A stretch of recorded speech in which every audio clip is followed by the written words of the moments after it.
प्रभु यीशु मसीह के नाम से एक नए दिन के लिए प्रभु का धन्यवाद हो। एक वचन की ओर अपने ध्यान को हम आकर्षित करें। लूका रचित सुसमाचार की पत्री उसके दूसरे अध्याय के 32वें वचन। लूका रचित सुसमाचार उसके दूसरे अध्याय 32वें वचन में, जहाँ पर इस प्रकार से लिखा है कि वह अन्य जातियों को प्रकाश देने के लिए ज्योति और तेरे निज लोग इज़राइल की महिमा हो। यहाँ पर ये बातें, ये शमौन जो है, जो परमेश्वर के आने की बाट जोता था और जिसके ऊपर परमेश्वर का इस प्रकार से अनुग्रह था, जब तक वो उद्धारकर्ता को अपनी आंखों से ना देख ले तब तक वो मृत्यु को नहीं देखेगा। इस प्रकार से जिस शमौन के बारे में परमेश्वर का अनुग्रह था, ये उसका गाया हुआ गीत है। जब बालक यीशु मसीह मंदिर में जाते समय पवित्र आत्मा के द्वारा जब उसने उस बालक को देखा, तो शमौन एक स्तुति का गीत को गा रहा है। उस गीत को गाते समय वो परमेश्वर के कार्य का वर्णन करते हुए हम देखता है। सबसे पहले वो कहते हैं कि परमेश्वर यीशु मसीह का जन्म जो है अंधकार में अन्य जातियों के लिए एक प्रकाश के रूप में होगा।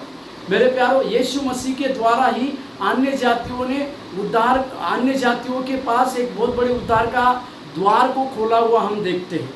क्योंकि और दूसरी वहाँ पर बात है कि परमेश्वर जो है उन लोगों को, अन्य जाति के लोगों के लिए प्रकाश और ज्योति की बातों को देने के लिए इस जगत में आया था।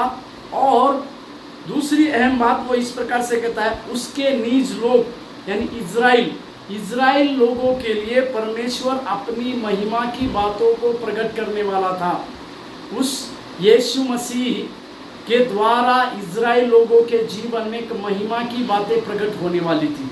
मेरे प्यारो, इसी के लिए बार बार परमेश्वर यीशु मसीह ने कहा, इज़राइल की खोई हुई भेड़ को छोड़ मैं और किसी के लिए नहीं आया बोलकर लिखे थे। परंतु साथ ही साथ यीशु मसीह के पैदा होने के बाद अन्य जातियों में बड़ा सा उद्धार का बात हुआ। जो लोग अंधकार में बैठे थे, ऐसे लोगों के लिए यीशु मसीह का प्रकाश या यीशु मसीह ज्योति के समान वहाँ पर गए। और साथ ही साथ अपने लोगों के लिए, अपनी प्रजा के इज़राइल लोगों के लिए उन्होंने छुड़ाया। इस प्रकार के ये एक स्तुति का गीत गाने वाला शमौन के जीवन में, हमारे शमौन के जैसा हमारा जीवन होने पाए कि हम भी परमेश्वर की बाट को जोते समय अंत तक विश्वास योग्यता के साथ परमेश्वर के कार्य करने पाए और हमारे जीवन में ये बात होने पाए कि कुछ भी हो, परमेश्वर का उद्धार का कार्य हम देख चुके हैं और उसी उद्धार में अपने जीवन को और सम्मिलित करने पाए। प्रभु आपको आशीष दे। धन्यवाद।